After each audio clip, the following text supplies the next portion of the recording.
Ito nga, mag-17 na po ako.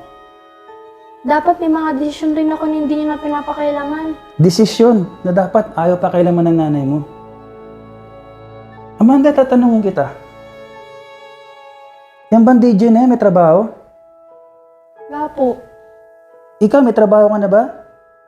Wala rin po. So, example, naging tanga ka rin katulad ng nanay mo. Sa tingin mo, kaya kanyang pakainin?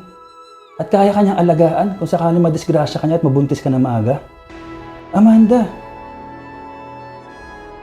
sa edad mong ganyan, dapat nga matuwa ka pa dahil dinidepensa ka ng nanay mo. Dapat masaya ka. Kasi kahit wala kang tatay, binigyan niya sa'yo lahat. Dapat proud ka na may ganyang kananay. Hindi ka tulad ng ibang nanay dyan. Na puro forma lang, pero ang dudungis ng anak. Puro post sa Facebook, ng mga travel, pero ang papayat ng anak. Puro post sa Facebook, may mabagong gamit, pero dagdag ng utang. Amanda, imulat mo yung mata mo.